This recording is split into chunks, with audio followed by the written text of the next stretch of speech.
જય સચ્ચિદાનંદ. ઓકે, બોલો, હવે બોલો. 24 મે 26 મે મૃદુરુચુ. વાણી સુધરવી એટલે શું? વાણી સુધારવી એટલે શું? વાણી ગમતી થવી જોઈએ બધાને. વાણી ગમતી થવી જોઈએ બધાને. અહીંયા આપણે એક વાત સમજીએ કે કેટલાક લોકો મોઢું ખોલે ને ત્યારથી આપણું મગજ ફરવા માંડે,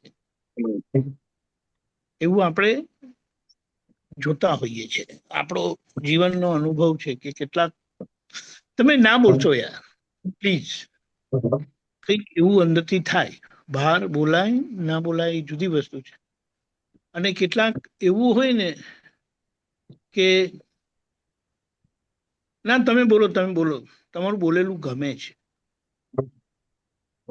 હવે એક દાખલો આપણે પેલા લઈએ દાદા ભગવાનનો, કે કોઈ મહારાજ સાહેબને મળવા ગયા હતા દાદા ભગવાન, અને ત્યાં કંઈક સંજોગ એવો આવ્યો કે દાદાએ આમ ભારે શબ્દોમાં કીધું, આમ એમને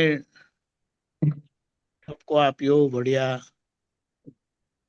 પછી દાદાએ એકદમ આમ કીધું કે આવું અમારે નહીં બોલવું જોઈએ, તમને દુઃખ થાય ને. મહારાજ સાહેબે કીધું એ મને ખબર નથી, પણ તમારો ઠપકો પણ મને વાલો લાગે છે. એ મને નથી ખબર.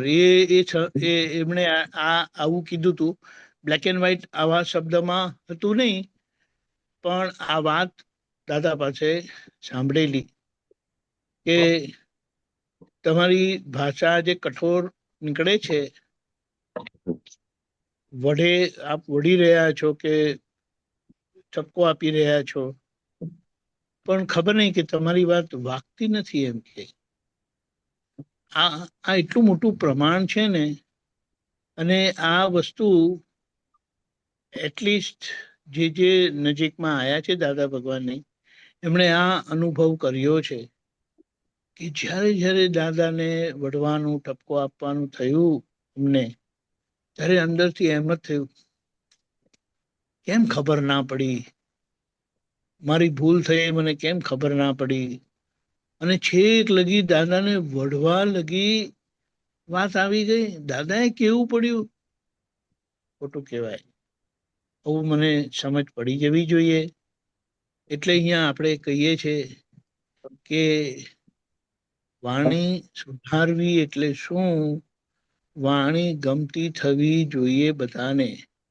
એટલે એ વાણીથી આપણે વખતે કોઈને ઠપકો પણ આપીએ, વઢીએ, થોડી કઠોરતા પણ એમાં આવે, પણ સામાન્ય એ વાગતી નથી. સામાન્ય એ સ્પર્શ કરે છે. એટલે દાદાની વાણી માટે કીધું આવરણ ભેદક વાણી. હૃદયમાં સોસરી ઉતરી જાય એવી વાણી. સામાનું હૃદય કબૂલ કરે એવી વાણી. કદાચ એમની બુદ્ધિ એમ કે માન્ય ન રાખે, પણ મને સમજાતું નથી, પણ તમારી વાત સાચી લાગે છે. બોલો, આવા વચનો સામેથી નીકળ્યા કે દાદા તમારી વાત મને સમજાતી નથી, પણ વાત બરાબર લાગે છે, હૃદયને સ્પર્શે છે. એટલે આ બધા પ્રમાણ આપણા માટે એટલા બધા ઉપયોગી છે. અને પારાશીશી એટલે કે થર્મોમીટર સમાન છે, સ્પિરિટ લેવલ સમાન છે. કે આપણે આપણી વાણીના પ્રમાણ શોધવા હોય કે કેવી છે, ક્યાં લગી આપણે પહોંચ્યા છે, તો પહેલી એક વાત જે દાદા કહ્યું છે કે અમે જેટલું બોલીએ કરીએ, જે પણ બધો અમારો વ્યવહાર છે, તે દ્રષ્ટિએ કરીને અમે ક્યારે કોઈને દોષિત જોયા નથી. એટલે દ્રષ્ટિથી અમે ક્યારેય કોઈને દોષવાળા છે એવું જોયું જ નથી. કારણ કે અમે અમારી દ્રષ્ટિ નિર્દોષ કરીને જગતને નિર્દોષ જોયું. એને દાદા કહે છે કે શુદ્ધાત્મા દ્રષ્ટિએ શુદ્ધાત્મા છે કરીને જોયું, અને બહારનો ભાગ જે આપણો બુદ્ધિએ કરીને સામાન્ય દોષિત બતાડે છે, ઠરવે છે, ત્યાં એમ કે અમારી બુદ્ધિ સમ્યક હોવા થઈ જવાના કારણે અમને તો સીધું જ્ઞાનથી જ દેખાય છે, પણ આખી અમારી બુદ્ધિ સમ્યક થયેલી છે, અને એ સમ્યક થયેલી બુદ્ધિથી અમે આ બહારનો વ્યવહાર જે પરિણામ સ્વરૂપ છે, ઉદય કર્મને આધીન છે, એને અમે નિહાળીએ છીએ. એટલે આપણને રસ્તો મળી ગયો કે નિશ્ચય દ્રષ્ટિથી એ શુદ્ધાત્મા છે એ આપણે જોવાનું છે. અને અહીંયા બેલેન્સ સમ્યક બુદ્ધિથી જીવન વ્યવહારના પરિણામને, અવસ્થાને નિર્દોષિતા સાથે નિહાળવી. આ નિહાળવાનું વાત છે ને બહુ જબરજસ્ત કરી છે. અને એના પરથી આપણને પણ બોધ મળે છે કે આ રીતે આપણે જોઈશું તો આપણી વાણી સહેલાઈથી, બહુ સહજતાથી સુધરતી જશે. કારણ કે જ્યાં બુદ્ધિએ કરીને સામા દોષિત લાગે છે, અને આપણે માન્ય કરી છે, અમે બે વસ્તુ સરસ કીધી છે, દોષિત જોવો અને દોષિત છે એવું વિચારવું. એમ કીધું વિચાર આવે ને એનો વાંધો નથી, વિચાર તો આવે કે એમણે આવું કર્યું, તેવું કર્યું, આવું ના આવું એમ કરીને, પણ દોષિત જોવો એટલે તમારું અંદરથી કન્ફર્મેશન આવવું કે આ દોષિત છે કરીને. અને એમ કે દોષિત જોવો એ દોષ પ્રત્યક્ષ થયેલો કહેવાય. અને એવો દોષ પ્રત્યક્ષ થયેલો પછી એ આપણી વાણી ઉપર કોઈને કોઈ રીતે આવે ને આવે જ.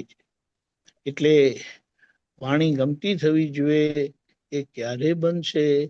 જ્યારે આપણી દ્રષ્ટિ સંપૂર્ણ નિર્દોષિતાને પામશે.